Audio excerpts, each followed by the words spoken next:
Hi, everybody. It's noon. Welcome to Lunch with Gary. I see we have Marcel off axis, FPV Robert.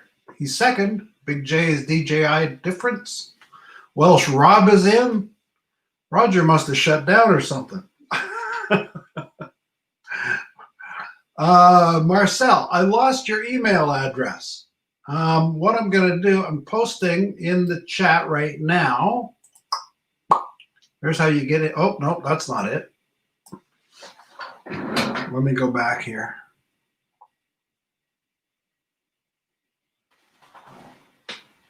Oh, and Blind Neil's in.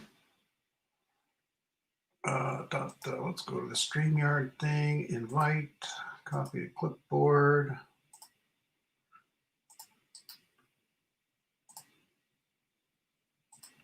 There we go. I've just posted the link for StreamYard if anybody cares to join me. I'm here all alone again.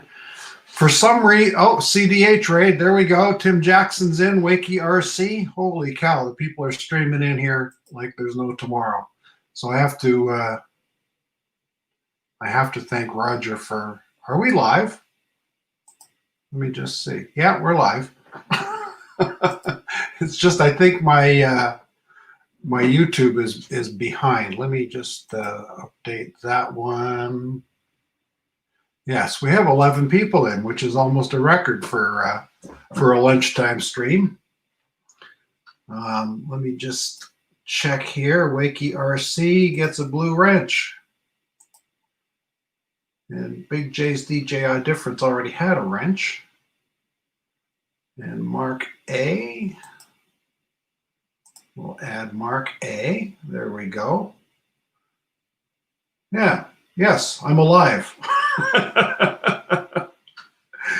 And Tim's up way early in the morning. What time do you start work, Tim? It must be like 3 o'clock in the morning there or something. Wow. No, it's good to see everybody. We're everybody's streaming in. Don't forget to hit that like button. I got to get my controllers going here, and it's you know, for an old man, it's there we go. For an old man, it's hard to keep up with all this technology. Oh, now, oh, I just got a notification that I'm live, so there we go. Takes a little while. 12:02, I went live, apparently, according to YouTube's notifications. So, has anybody else experienced this on YouTube lately? You don't get any email notifications of your of people where you've subscribed and rung the bell. I don't get them at all anymore. And oh, Go Fish Office, we know you. Looks like Roger sent his whole audience over. That's great. Appreciate the support, everybody. You could be anywhere else, but you've decided to come over here. So what's on everybody's mind today? Throw me a subject that we can talk about it. Or come on. I think there's a link in the chat, isn't there? Yeah. Oh, drone worship. Dan from Drone Worship's in with the scooter vlogs. Just wanted to see what I have to say. You know what? I've got a policy here of where is it here? There we go. Oh, no politics, religion, or racism, and no puppets. The trouble is, you know, you talk about coronavirus and people politicize it. There's so much going on in the political world that it's difficult to get away from that in the news. And that seems to be about the only news is politics and coronavirus. We have the CBC, which is the Canadian Broadcasting Corporation, but we call it the COVID Broadcasting Corporation because it's 24 hours of coronavirus talk, you know. So it's difficult to get away from that. And, we all have our opinions. My opinion is no shirt, no shoes, no mask, no service. It's pretty simple. It's CBC is the state broadcaster. Yeah. Yeah. And CTV is privately owned, but pretty much the same bent, it's all, oh, here we go. There's our pal Dan. How's it going, Dan? What's up, man? Yeah. Oh, it's the same old, same old. Just a different day, huh? Yeah. How's things in Florida? Sunny. Sunny? Sunny. Well, we've got sunny here, and it's 2 degrees. Oh, that's fun. It's 70 degrees or so here. Yeah, that's not bad. We don't have as much snow as they had in Texas. I'm looking out there. I see brown grass. So, and yeah, after all the drifting snow, they decided to come and put snow fencing up in the field next to the house. So, well, that sounds like fun. Yeah, it's putting the cart behind the horse, or closing the door after the horse got out, or whatever that expression is. But yeah, so. And you've been scootering? Well, I'm working on it right now. I'm putting some performance parts on it. I'm trying to get it. It's Chinese, but the engine is a clone of a Honda Ruckus motor. And okay. The Chinese version of the clone is good, but the parts that they put on it are kind of garbage. So if you just go through and you replace most of the functioning parts with Taiwanese parts, or overseas parts, and it works a lot better. So right now we're we wanted to make sure that it was going to work after 15 years of sitting, 16 years. So we drove it around for a week or two, make sure everything was going to be functionable. And then now I'm putting performance parts on it and upgrading the shocks and doing a whole bunch of stuff to it. So we're getting ready to put a 50 shot of NOS on it. Got to run nitrous oxide. That's fun to. Well, hey, look, you got to do things that set yourself apart from everybody else to make you more entertaining than them.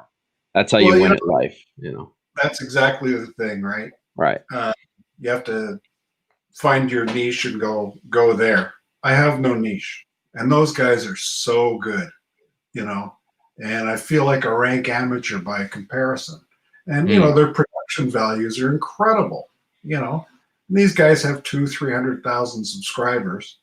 So that's a good niche to fall into, but you got to be good to to fit in there, right?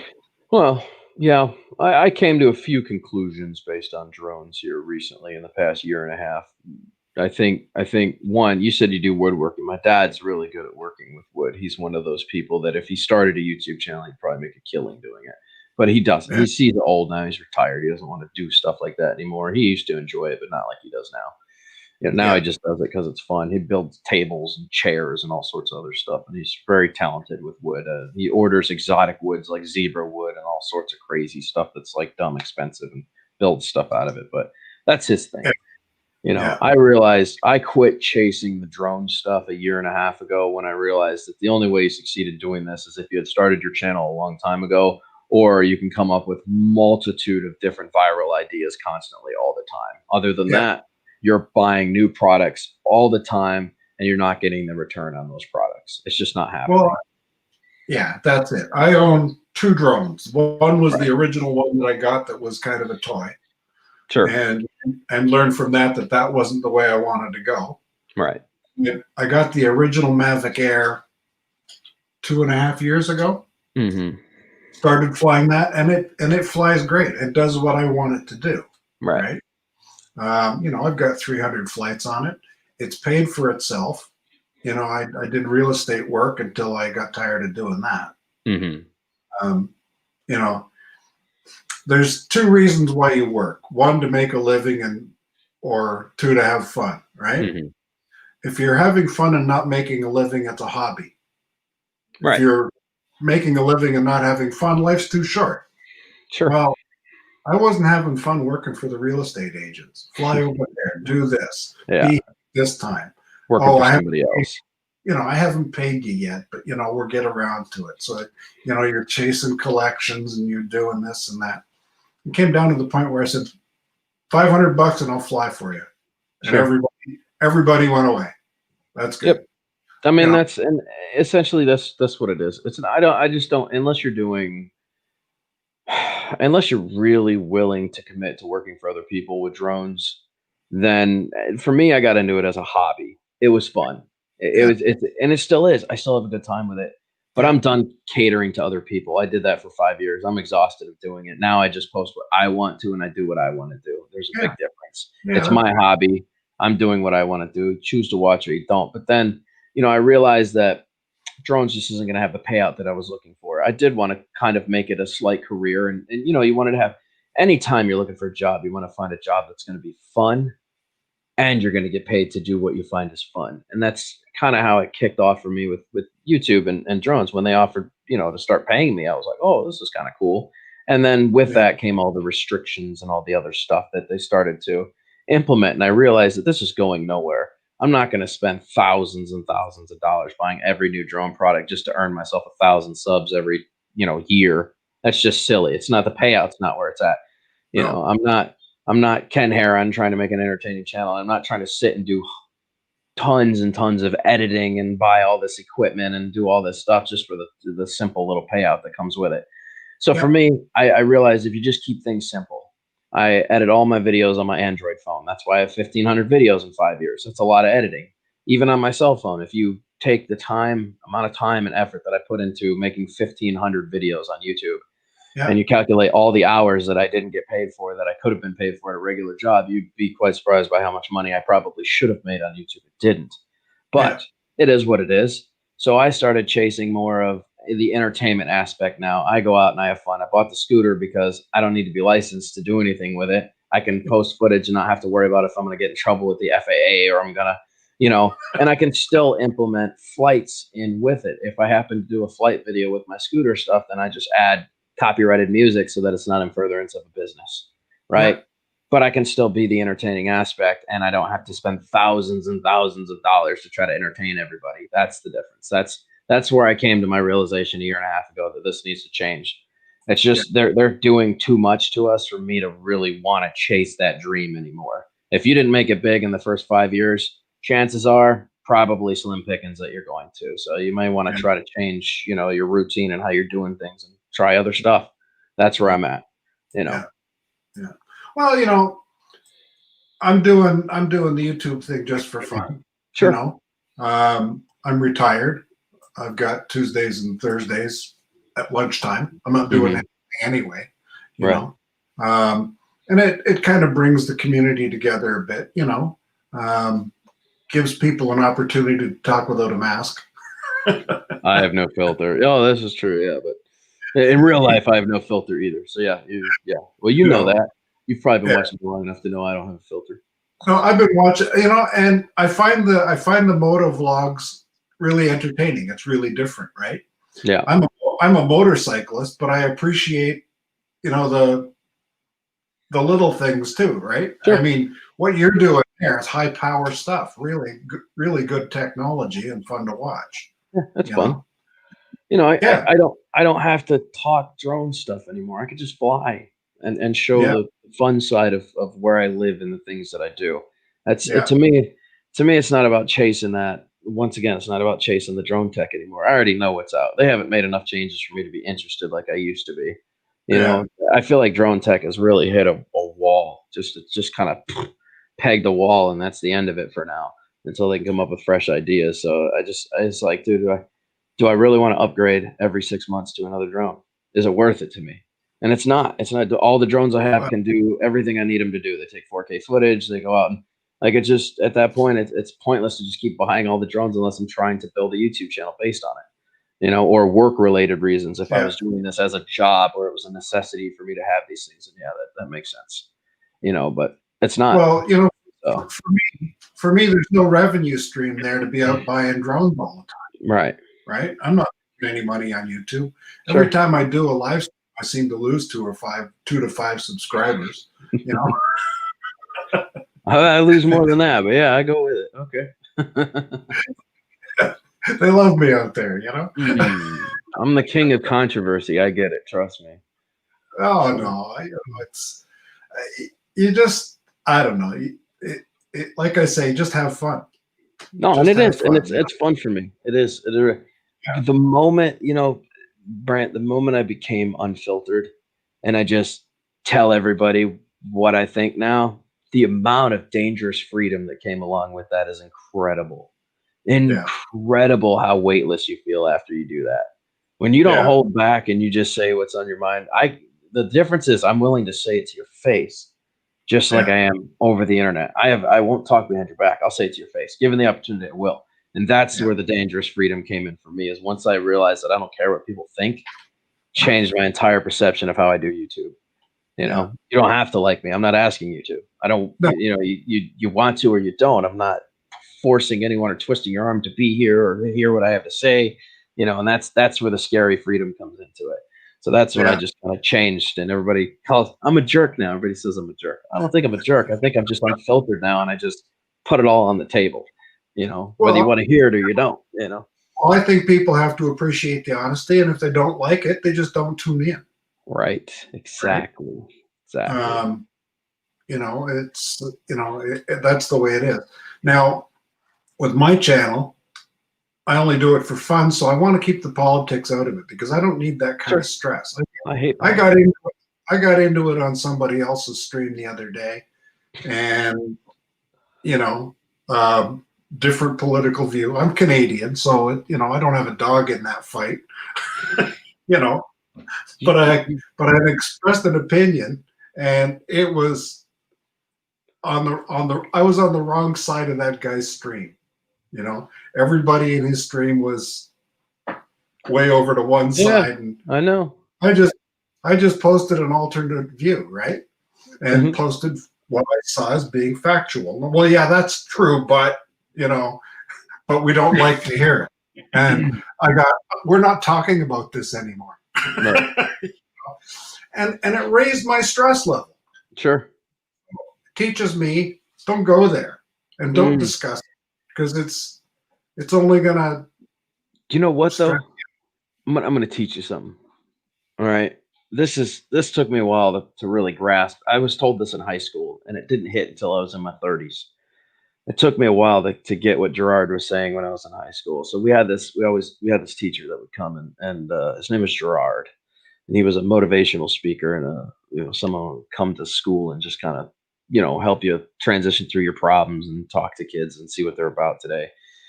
He said something that never stuck. The word stuck, but the meaning bypassed me for so long. It just kind of went over my head. I didn't really take into consideration what he was saying. I started thinking about it the other day. It's weird to me that 20 years later I'm thinking about it now, but it's he said the nobody has the ability to make you mad. Nobody. Nobody can make you mad. You have the ability to choose to get upset. You can Yep. handle any situation how you want to, but nobody can make you mad but yourself. You are the person that chooses the feelings and the emotions that you take and you put out. So when I started thinking about that more, I was like, wow, that's like hitting a nail on the head.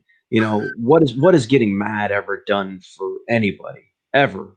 Has getting mad ever solved a serious problem, or you know what I'm saying? Like, has it ever really done anything positive by being upset or getting mad about something? It really doesn't. All it does is just get your, like you were saying, raises your blood pressure, gets you, in the state of Yep. mind where your endorphins aren't going anymore. So now you're frustrated, and now you're thinking about things where you have so many bigger things in your life you should be worried about than like a simple YouTube discussion that you had with somebody. Like, that shouldn't even be on your mind.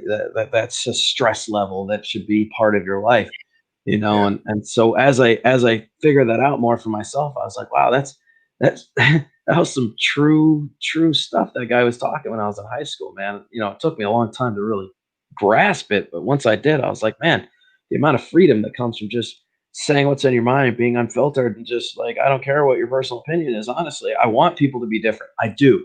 Right? I want people to be different. I want you to have a difference of opinion. I don't want everybody to be the same, because if they did, they'd just be robots to society. That wouldn't be any fun. No. There has to be a difference of opinion, and that's lost on people today. I feel like it's my way. If you don't agree, that's the end of it. Sorry, we don't talk anymore. I'm unfriending you. That's a really weird mind frame to have, honestly. I can agree to disagree with somebody. Not that that's the best possible outcome, but I can agree to disagree with somebody to Yeah. remain your friend. I mean, just because your political views or religious views aren't the same as mine doesn't mean I can't get along with you. We got along up to this point until I found out how you feel about this or this or this, but that still doesn't change the fact that we created a friendship, you Yeah. know? Yeah. So, and that's lost on people. Somebody once told me, promise yourself to be so strong that nothing can disturb your peace of mind. Right. Right. So you Yeah. got to True. strengthen yourself. Right. Now, what got into it politically for me? I have a son who's in the Canadian Armed Forces Hmm. supporting a NATO mission in Baghdad right now. Right. Right. So missiles are flying over because he's 150 yards from the U.S. Embassy. Yeah. Right. So there was Right. some stuff that went on in the States that upset the Iraqis. And that upset me because it Mhm. put somebody in my family in danger. Right. So, I expressed an opinion on what I felt was an injustice. Sure. And, so, okay. That's all there is to it. That was just Right. my opinion. But then to come under attack, Oh that yeah. was different. But I learned just to, just settle out, just Mhm. relax. Yeah. I don't go after people anymore. I used Yeah, to, well, I used to go after people for making things really personal with me. And yeah, I think the reason I did that was just because if you can't see beyond what we've said here and you feel this way and you're totally against me and no matter what I say now, you're going to move forward with I'm this and tell people that I'm this, then I'm going to give you a reason to never like me again. If we're going to yeah, go that route, I'm going to make sure that our next involvement, you don't want anything to do with me. And and I've had to do that with a few people and unfortunately branded me kind of a troll, but at the same time, I don't deal with those people anymore. I don't have to deal with them because they're so afraid to get involved with me again that it just doesn't yeah, turn out in their favor. Let me yeah. address this. Drone Ranger. Mike, hey buddy, he says, I think Drone Worship and Rick Halber are competing for the most hospital visits. Hey, I Oh, would, are you're in tomorrow? Sure. no, I had surgery yesterday, man. They went into my lung. Yeah, Oh, oh, nice. Okay. so Dan is sitting here with a hole in his lung and all the way into the spleen. Why did I think it was tomorrow? Probably because I see you here today. I probably did. I'm pretty resilient, man. I bounce back pretty quick. Well, it's like sport. The more you practice, the better you get at it. You're pretty good at surgery stuff, so I'm on no pain meds, man. They didn't give me any when I left the hospital this time. This was an interesting one. So I'm well, dealing with it. They scraped my cornea too, so my eye was like totally torn up last night. It's still kind of puffy and red today on this side. So they did well, yeah, you can see the difference between the two eyes. One is like a lot puffier when they held my eyes open for surgery for whatever reason. I think they scraped my cornea with something, and so my eye was like horrible last night. I was like just kept leaking and leaking and leaking and couldn't get it to uh, stop. It was just in major pain. I couldn't sleep all night. I was like, oh my God. It's worse when your eye, when you didn't go in with an eye problem, you come out with an eye problem and they went in to do things below. And the pain you're feeling the most is like an accident that they did on your eye while they were doing the surgery. That seems yeah, weird to me, but you know, yeah, yeah. But you're feeling better today? I don't know about feeling better, but I'm here. I'm up, walking around, doing things. Good. I'm I'm in this weird position where I don't know if I'm gonna live or I'm gonna die. Right. And I say that it sounds strange to say that, but my portal vein all the way from my liver to my spleen to my heart is clogged. Right. I have a rare blood disorder that causes clotting. And in 2012, I had 3 blood clots in my brain, which caused my right eye to bow into my head and disappear. I didn't have a right eye for a while. It like turned into itself because there was so much pressure on my brain. I lost all motor functions and I was out for a while. And, I dealt with that. We managed to dissipate the blood clots over time. And then I had pancreatitis. I had 2 bouts of pancreatitis, Uh, which caused my spleen to enlarge. And when that happened, it put extra pressure on my liver, which caused stage 1 cirrhosis of the liver, and then from there, it started to clot up that entire area, yeah, right? And so the problem is they can't put a stent through it to release blood flow. So what my body did was naturally to try to heal itself. It created all these varices veins in my esophagus, and it tried to branch all these veins off to get to where routing can take place and it can deal with this blood flow. Well, essentially what's happening is those varices are exploding. They just build up so much pressure that they blow out, and then I internally bleed from the inside out. So this is the second time I've adjusted over half my blood in a 24-hour period. Almost killed myself twice now, just and didn't even know that I was bleeding internally until I used the bathroom and then realized that my body had digested half my blood content. Uh, And so I go into the hospital extremely weak, unable to function and do things. And then, it takes forever to get your blood levels back up. And then they have to do the variceal banding. They put bands around to keep them from bleeding. But every time I go in and I do these, I get banded 9, 10. Now we're at like 22 different bands now in my esophagus and my esophageal varices. And they still haven't figured out a way to open up the portal vein. So I'm like a walking time bomb. so with You know, pancreatitis, has it made you diabetic as well? no, no, no. That's yeah. I'm not diabetic. I'm not even pre-diabetic. I have Yeah. very healthy blood. Like my blood pressure's always been really healthy. I've always managed to have See, great blood pressure. And yeah, go ahead. my wife, my wife had necrotizing pancreatitis.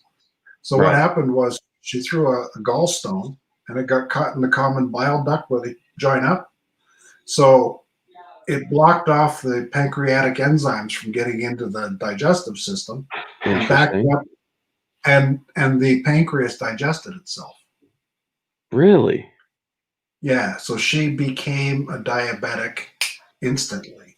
What? So they had to do surgery to remove all that dead pancreatic mush, you know. And That's yeah, crazy.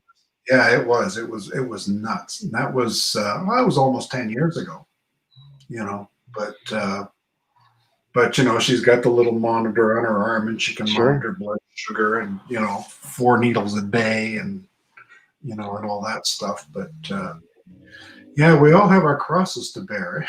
Oh, dude, but it's not. That's just the start. I had 3 hernias. I had the one repaired. That took 2 years to finally get the swelling and the water fluid to stop producing in that area. I kept getting a hydrocele. So now I still have a left inguinal hernia, and I still have my umbilical cord hernia, and I can't take care of either of those 2 things until they can resolve what's going on internally here, because they're afraid if I do recovery surgery down there and something happens up here, my body won't be healthy enough to take 2 surgeries at one time, Yeah, right? yeah. So, yeah, I'm just like I said, man, I'm just a walking time bomb, waiting to go off. If one of these varices explodes while I'm out with friends and I just start puking up blood and I bleed to death, that's just it, man. I'm done. But You know, here's so what you have to do. You have to make the most of the life you got, right? I'm working on I know, I know. it. We see it. We see That's, the variety of things you do, and and but you look it's and you look like a happy guy. well, thank you. I try. It's caused me to be a lot less holding back of how I say things, because I don't know how much time I have left. So now I just like do and say whatever I want to.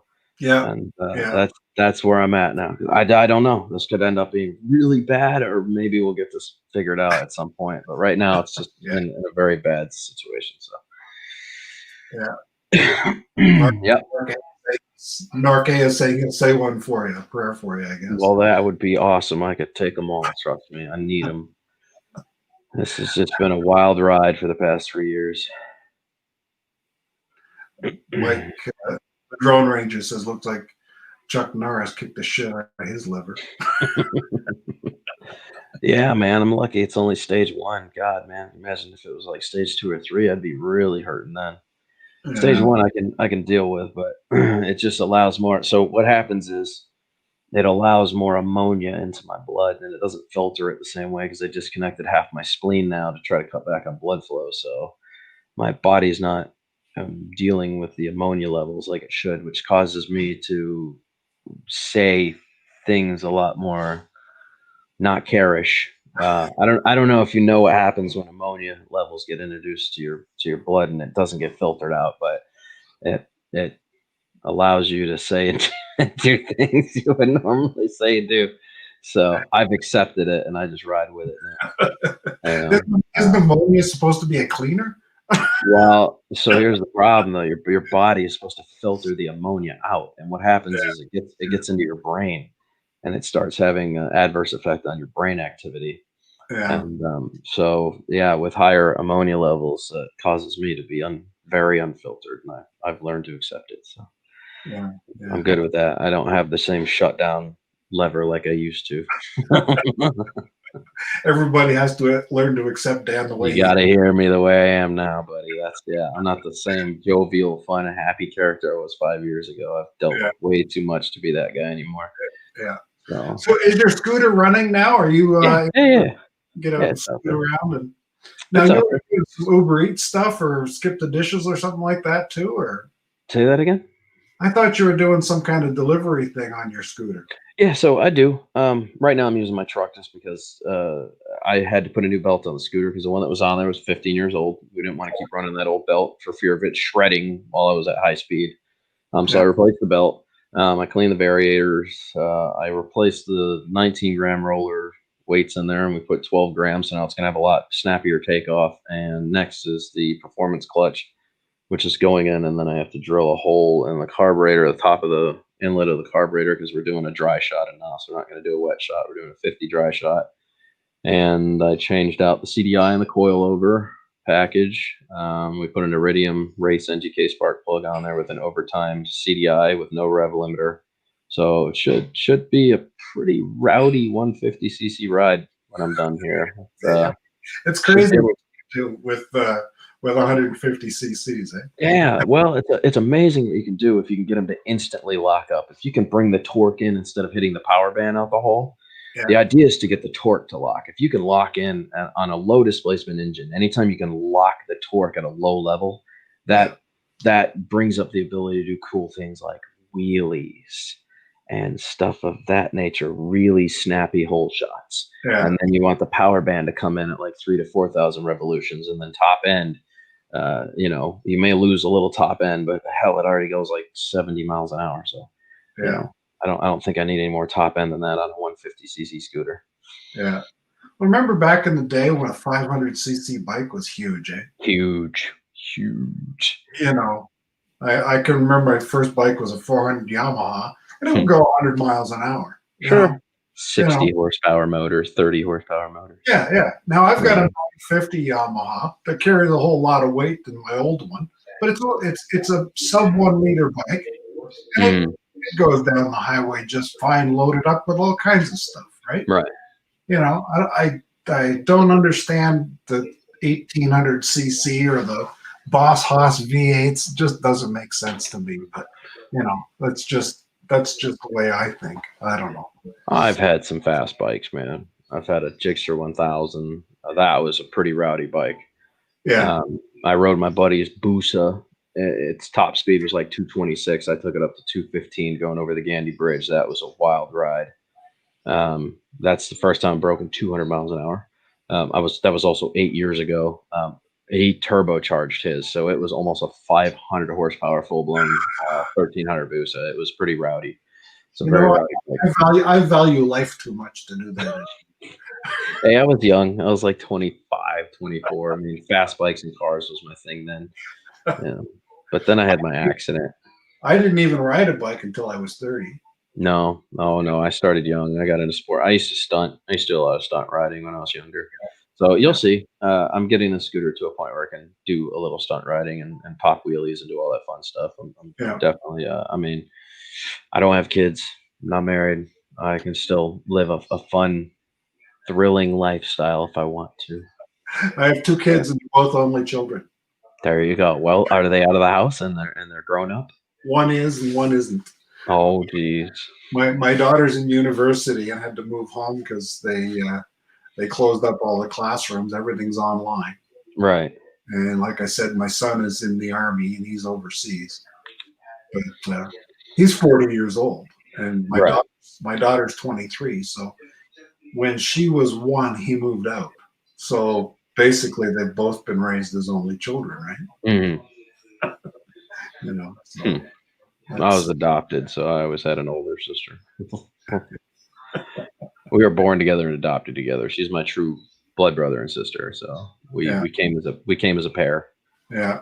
Yeah. So, but we're not quite a year apart. We're like 16 days off of a year apart, something like that. It's crazy. Yeah. So she hates it. We're the same age for like 16 days. She hates it. She's not a fan of it. So You're almost twins. yeah. And she hates it. She hates it. I kid you not. She's never been a fan that we're the same age for a number of days. Yeah. But Mark says he has 2 kids still in the house, and he rides, plays drums, he's in a band, kayaks, climbs, and kids aren't the end of life, right? I do kayak. I do all of it, man. I used to be in really good shape till I moved to Florida, and then it was too hot to go outside and do anything, and I got fat. I used to ski. I was a ski instructor, a snowboard instructor, football, tennis, hockey, baseball. I did it all, man. Yeah. I did powerlifting. I used to and I'm still big. I still have a huge physique. Like my this is gross, dude. I'm like 33 and my shoulders, my traps are still massive. I still have huge traps from lifting. The problem is now I'm just internally wrecked. Everything is broken. Like if I was to start lifting again, I could probably get big, but at the cost of tearing a whole bunch of hernias and like doing all sorts of crazy stuff to myself. So those days are behind me. Yeah. Yeah. Well, you only got one body. You got to look after the one you got, right? Yeah, true. And medical science has taken us to a point where we live beyond our ability to think, right? You get. I'm just amazed at how quickly age engages after 30. You start feeling things. You come into your 30s, things that used to work right don't work right anymore. Foods you used to be able to eat start disagreeing with you. Like I'm starting to notice the dirty 30s coming in pretty hard here. Wait till you hit mid-60s. That's what I'm saying. And people say it really starts getting bad when you hit like 40s. 40s is when you really start. Like I get out of a chair and I'm like, oh, I used to see people get out of a chair that was older and I could never understand why they took like 10 seconds to themselves after getting out of the chair to kind of like, and then move. Yeah. Yeah. I get it now. It's the physical strength, like we had to move a water heater out of the basement, right? And I used to be able to just muscle that stuff around, put it on a hand truck, and away you go. I can remember I took my dad's fridge, put it in the trailer, put it in my truck, and moved it to another place and put it away. And he said, "Well, who helped you?" There's nobody, just me. Fridge. Now if I was to do that, oh man, it'd take a 20 mule team and a tractor to get the thing get it done, right? And it's not for lack of trying; it's just lack of the physical oomph to do it, right? All these old bones just get old. Yeah, that hasn't really affected me. I still, I can still move things around pretty easy, pick heavy stuff up, still maneuver it, but Yeah. I have to really cut back on that with the hernias, and they just came out of nowhere. I didn't lift anything heavy, nothing. They just like happened, like 3 of them all at one time. I was like, wow, this is crazy. Where did this come from? Yeah. And I realized it was a weakness of not exercising certain areas of your body. So, when you don't use certain physical muscles after a period of time, they get weak, which allows, pressure to build up and then your organs will push through and create a hole.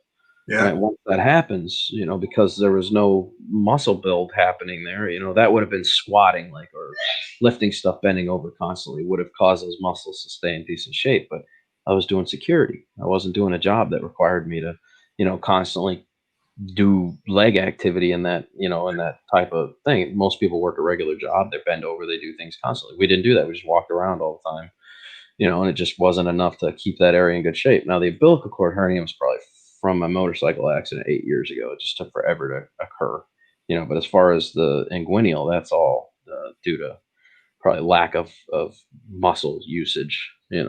Inactivity is a real killer. Let me tell you, folks, stay active, do things, get out, ride a bike. I keep my phone with me and it's got an activity monitor, right? Right. And then you look and you go, geez, I had a bad day yesterday. I better go for a couple miles walking, right? So we'll take the dogs up to the park. Sure. we're still allowed to do that under lockdown. You got to put the dog on a leash and go. But it's yeah. These are tough times. Sure. Look, I've got another Canadian here, Mr. boy. Joyce. Holy smokes! Hey, Gary, how are you? That reminds me, Don. You know what we have to do, right? What's that? So for the past 3 years, we've missed tutus and tatas, buddy. Oh, no. Not going there again. It's happening again, man. We got Mars. Mars says he's up for some more pole dancing, but it's we haven't done it in 3 years, dude. It's time to commit to some tatas, man. We gotta. I don't know, Gary. Do you know what we're talking about? Yeah. Okay. I was afraid he would. I was afraid, Gary, you would know exactly what. I think Matt North always features Don in a tutu. Mm-hmm. It's just frightening. He's famous in Australia. Oh yeah, dude. Yeah. Well, that, and like I said, Mars doing the pole dance in skinny tights. That was interesting. That was something to never forget.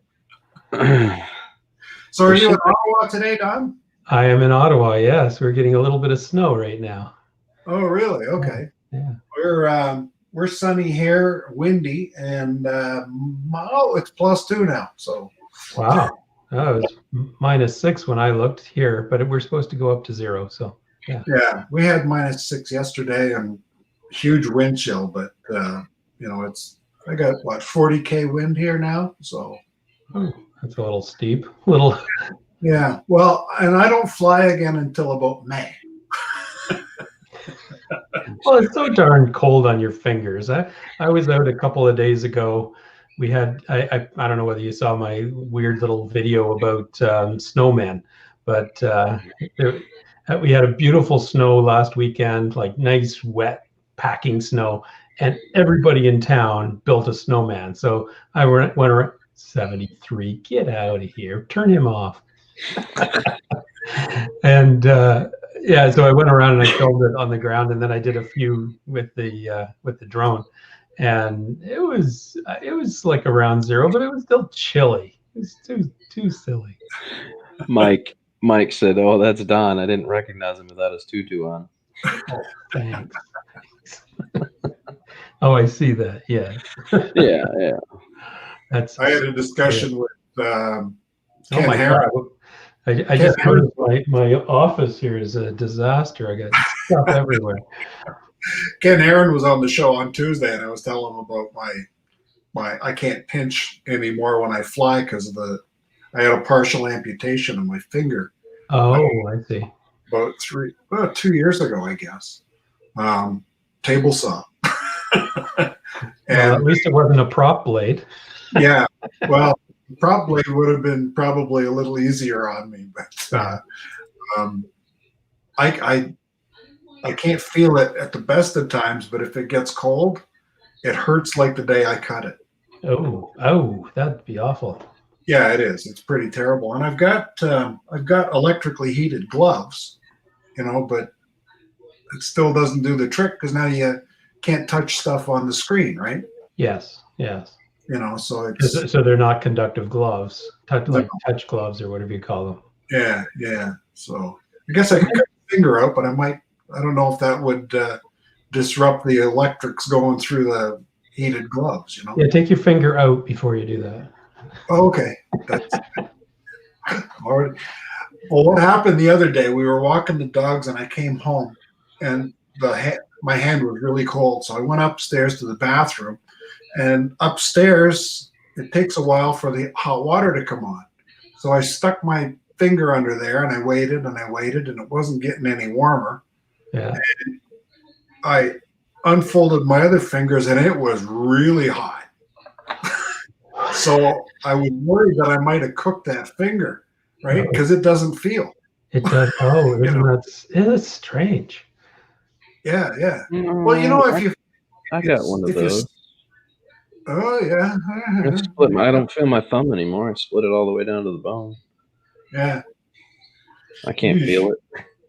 kind of handy, wouldn't it, for some applications, not to have. But the thing is, you're afraid not to burn it, right? Yeah. You know, because you don't feel that pain when you do burn something. You know. Yeah. Or That's even the perfect hand to use then. Yeah. Yeah. Is this stove on? Nope. Right. Fine. Nope. I mean, it's Did it red, melt again? Nope. We're good. but no, it's.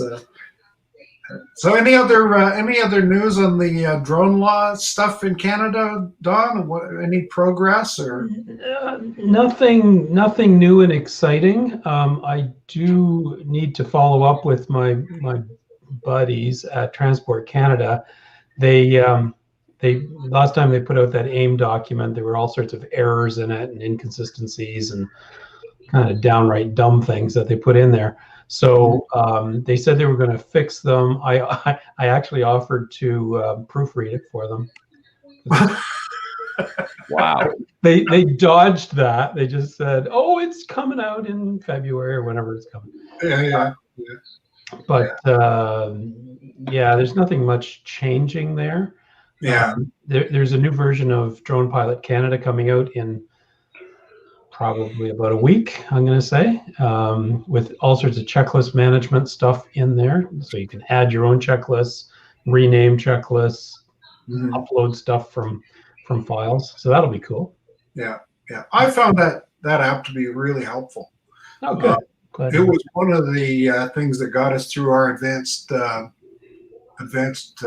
flight review. The flight review, yeah, for sure. You know, showing the guy that we had all the checklists, and Paul Hodges and I went through the checklists together, right?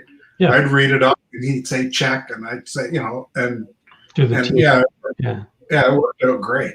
You know, that really worked well, and it was very helpful. So thank you for that, for all the time. Man, it's crazy. It is crazy. It is insane. Now there was talking about beyond visual line of sight too, wasn't there? There was a proposal for doing for beyond visual line of sight flights, and they had this very elaborate framework that they constructed. This is Transport Canada, and I don't know. I haven't heard any updates on that. I haven't heard any further news on that. They have given a bunch of companies rather, like what was it, Drone Cargo Canada? That's not it. Something like that. Anyway, they have license to do some beyond visual line of sight work, so that's kind of cool. But it's pretty limited. I thought they were going to give you a limited thing, like if you're going around the back of a building, you can. If it was momentary. Yeah, but it was very, very limited, like ridiculously limited, really. Yeah. Well, you know, you got to keep everybody safe, you know. Yeah. I think everybody who has a couple $1,000 in the air, $1,000 up in the air, is going to kind of try and take care of it, you know. Well, that's the thing. I mean, so many of the rules that they have defined as regulations are the equivalent of if you have a car, making it a law that you change the oil every 6 months, like, and keep a record of it. And keep a record of it, exactly, and pass that record on to the next owner. Yeah, and make sure you check the tire pressures before you drive every day. Right, or it's illegal. I mean, these are good practices. I don't mind them as practices, but don't make it a law that I have to check my oil. You know, that's just dumb. You know, so things like making sure that you have a good connection with your drone. Well, yeah, otherwise I'm going to lose my frickin' drone. Exactly. See, Gary, we feel a little differently, but we smash $1,000 drone every day when we do FPV. So to us, that's nothing new. I mean, we go out to intentionally try to break things most of the time. So it seems more the GPS guys are like, "Oh my god, I don't want to break anything." Like, and I get it. Well, yeah, I had to give up that mentality when I started flying FPV. You're gonna break stuff, and you're gonna smash things. Like, that's just part of it. You know, it sucks. But does it actually destroy it, or does it just? Oh man, you pummel a tree at 80 miles an hour. There's not much left. Okay. Plus, you're not just replacing the quad and the parts now. Now you're replacing the GoPro that was attached to it. Yeah. Yeah, gets more expensive as we go. And the battery. Oh, there's $54, $70 right there. Oh, GoPro, there's another $399 if you didn't get the warranty, plus all your parts. Well, at least you're hitting a pole and not somebody's kid, right? Yeah, I mean, Well, yeah. most of the time, You know. I'm just saying, like, it made me a better pilot by becoming an FPV pilot. Than like, I notice major differences with piloting my GPS quads now. I'm so much more willing to get closer to things, and I understand what's happening a lot better having flown FPV now. Proximity has become second nature to me with GPS drones, and so I'm more than willing to push the boundaries of GPS now and get way closer to things because I have a better understanding of how close I really am. yeah. And it definitely made for the capability of your drone. So if you want to fly through an oval sign on a like we have the Grove sign over here for the Grove Apartments, and there's an O. I never would have chanced it before because there was water on the other side. Now I just go right through it with my GPS drone. I don't even think about it because I know that it can do it and the capability is there. And as long as you're lined right up in the middle, it's going to go right through. So I don't even slow down. I just do it now. It's like, oh, okay. So I think there is a perk to flying FPV. It gets you out of that mind frame of worrying about crashing all the time and really it can make you better for sure. I think the more you fly anything, the better you're going to be at it, right? Definitely tunes your skills. But we fly behind buildings all the time. We just pay attention to our RSSI value. We're like, RSSI, okay, we dropped down to 40. It's not bad, but it's not great. But you come to the conclusion that if you go too far, you're just going to lose reception. We don't care because it just does, and then it falls, and then we go retrieve it, and put it back up in the air again after we replace the props, and we're back at it again. Whereas the GPS guys, you guys lose signal, you because you don't know what it's going to do. Well, it usually comes back and lands, and it's fine. Yeah. We know that when we lose signal, it just falls. It just falls. And then you have to find a spot to bury the kid that you hit, but Right, yeah.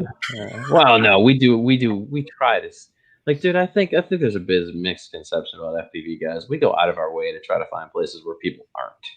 You know what I'm saying? Like, I think you don't want to hit anybody, and so you don't want to, I think you'll find that the issue is more with GPS people wanting to go to parks and fly than FPV guys. FPV guys look to get away from everybody.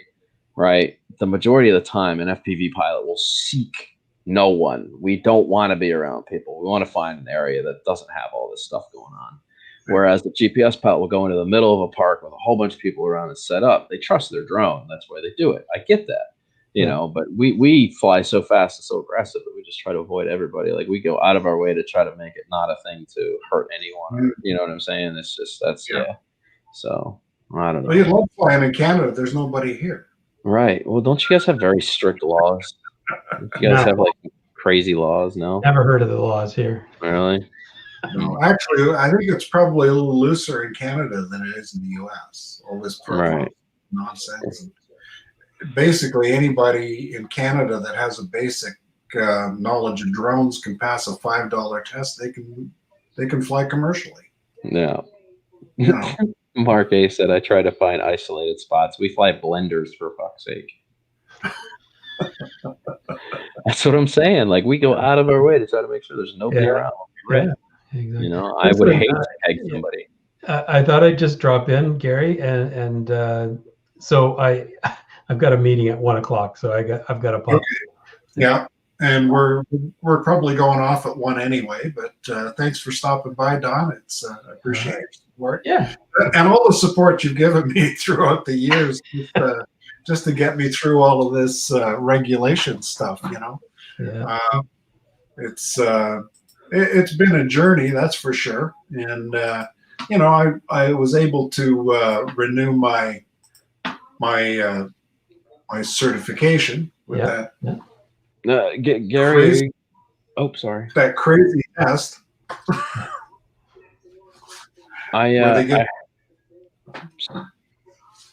Go ahead. I heard you might be going to the March drone meet. No. Okay. Anyway, I got to run. Talk to you later. Bye, Don.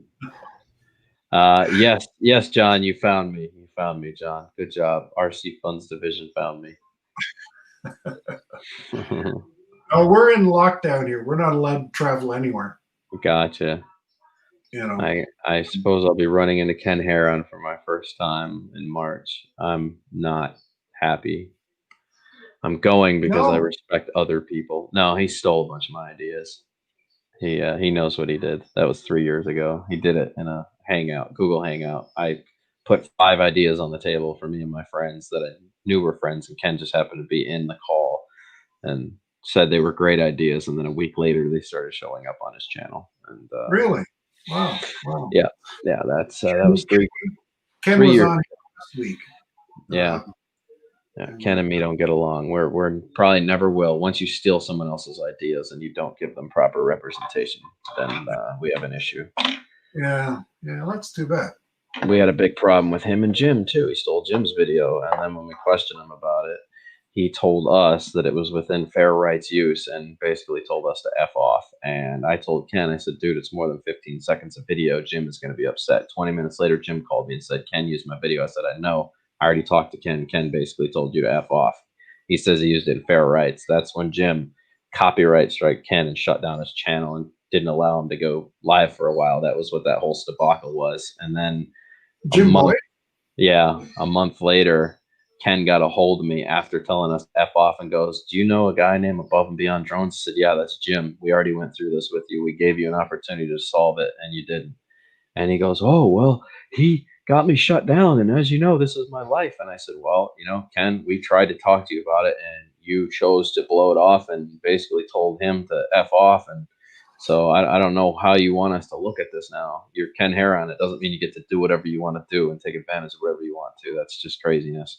So Ken apologized to Jim, and then they made good, and he removed his copyright strike. But that just goes to show you how much Ken has built his channel off the backs of the little people. Yeah. And so, yes, no, me and Ken will never see eye to eye, and we will never get along. That guy is just a bad news bearer in my book, and he's done some very schemy things to other people. Yeah, that's too bad. That's really too bad. He doesn't care now. He's big Ken Heron, so now he can play the role of a happy, fun, outgoing guy who runs an entertainment channel. But when he first got started, it wasn't that way. Wow. So that's wild. Yeah. Yep, crazy. Anyway, we're coming up to 1 o'clock into lunch hour. I guess we'll have to go back to work. What, work? I'm gonna lay down. Good. Well, you do that. Yeah. And take care of yourself. Thanks for stopping by. And yes. And thanks everybody. Well, I don't even know how many people we got watching. I haven't been paying as good attention. 15 watching. That's a record. Good amount of people. Yeah, I had 14 last week was the peak. So we'll go back and look and see what's going on. Roger Martin from Canadian Drone Hub sent his gang over to us to start off the stream, and it was. And I sent out a bunch of invitations, and thank you for popping on. Do I have your email address, Dan? It's pretty easy. TampaLifestyle87@gmail.com. Okay. It's very simple. Oh, and it's probably on your channel? Yeah, well, the one on my channel is Hungry Dan's Got to Eat at gmail.com. Okay. I made that when I was in like high school. Had it ever since. Yeah, I'll put it. I'll add your email to my invite list for next Tuesday. Oh, I'm in. Like I said, I'm always down. I'm doing Tuesdays and Thursdays. So if I can, I will. Yeah, I was doing Thursday evening right before the Heron show, and it wasn't working out because I couldn't get internet Thursday evening because my daughter teaches a Zoom class at that time, so I didn't have enough bandwidth out of this creepy. The little hamster on the wheel couldn't run fast enough to keep both of us going. So yeah, so makes sense. Yeah, but it's 1 o'clock. Thanks for stopping by. My computer just told me it's 1 o'clock. It's 1 o'clock. Get off. It's 1 o'clock. Get off. So anyway, thanks for stopping by. Thanks everybody in the chat, and maybe we'll see you again Tuesday. Sounds good. Okay. Thanks, bud. Okay. Later. My pleasure. Well, that was fun. Thanks everybody for stopping by. It's you could have been anywhere else, but you chose to spend your lunch hour with me, and I appreciate it. And for now, we'll remind you to hit the like button, share and subscribe, or do whatever you need to do, and or don't. And hopefully, we'll see you on Tuesday.